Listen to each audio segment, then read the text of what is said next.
ना पूछो जमाने से कि क्या हमारी कहानी है।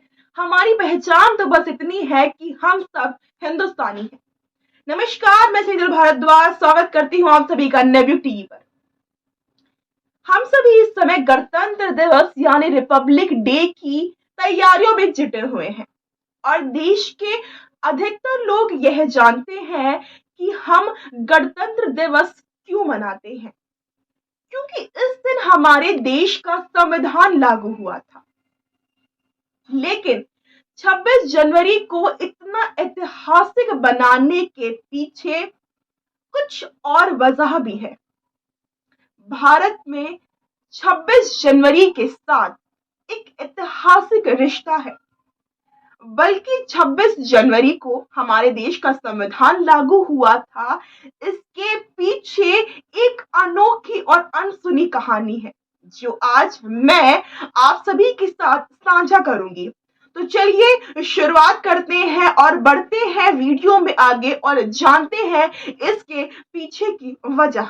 जब अंग्रेज़ों द्वारा इस बात की घोषणा की गई कि 15 अगस्त 1947 को भारत को आज़ादी दे दी जाएगी, उस दौरान भारत के पास अपना कोई संप्रभु संविधान नहीं था।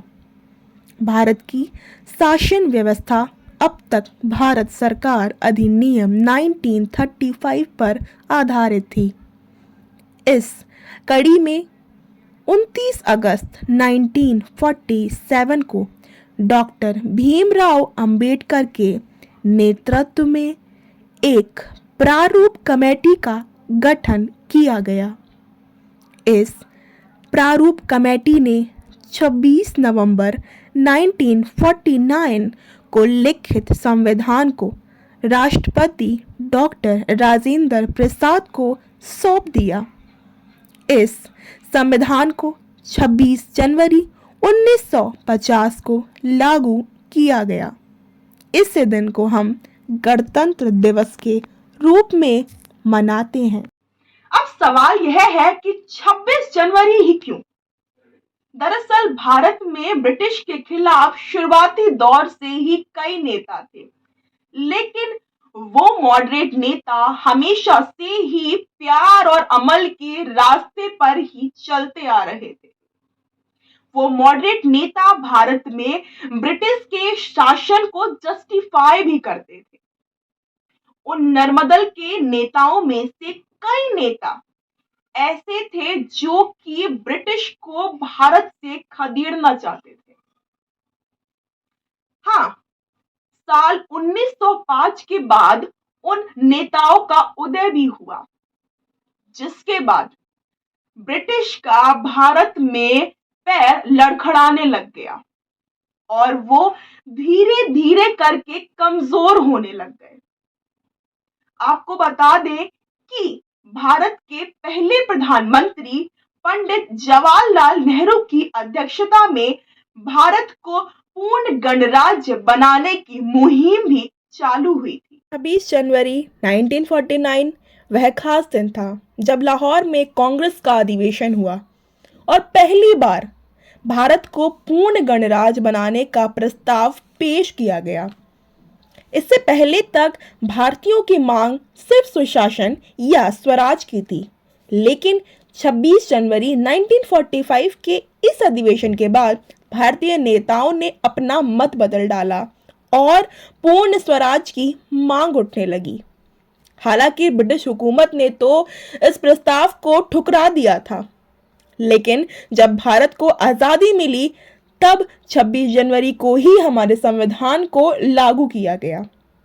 अमेरिका में जब चुनाव हुए तो इस चुनावों के परिणाम से एक चीज तो बिल्कुल तय हो चुकी थी कि अमेरिका दुनिया का सबसे पुराना लोकतंत्र है, लेकिन भारत दुनिया का सबसे महान लोकतंत्र है। इसका मुख्य कारण भी है और वो है हमारा इतिहास। कुछ लोगों को सवाल अक्सर यह होता है कि अगर सन 1857 के सिपाही क्रांति के बाद भारत को आज़ादी मिल जाती तो क्या होता। तो सुनिए इसका सीधा जवाब, और इसका सीधा जवाब यह है कि हमारा लोकतंत्र इतना मजबूत कभी नहीं होता, क्योंकि अगर उस समय हमें आज़ादी मिल जाती तो शायद जो सती प्रथा है उसका कभी अंत ना होता, और तो और महिलाओं या निचले तबके के लोगों का मत का अधिकार कभी नहीं मिलता, और स्वराज में सभी को बराबरी का हक कभी नहीं मिल पाता। ऐसी परिस्थिति में भारतीय लोकतंत्र एक महान लोकतंत्र के रूप में हमेशा उभर कर सामने नहीं आ पाता। भारत का संविधान इस दुनिया का सबसे बड़ा हस्तलिखित संविधान है।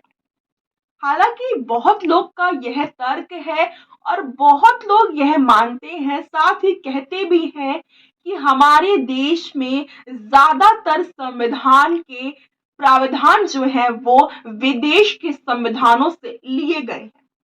तो इसमें गलत क्या है? किसी अन्य देश की अच्छाई को लेने में कोई भी हर्ज नहीं है। खुद बाबा साहब अम्बेडकर ने यह बात कही थी कि हमारे देश की आजादी से पहले कई ऐसे अन्य देश थे जो कि आजाद हुए थे, तो अगर उनके संविधान से कुछ अच्छाई लाई जाए तो उसे अपनाने में कोई भी हर्ज नहीं होना चाहिए। तो फिलहाल के लिए इतना ही। हमारी वीडियो आपको कैसी लगी हमें कमेंट बॉक्स में जरूर बताइएगा। धन्यवाद।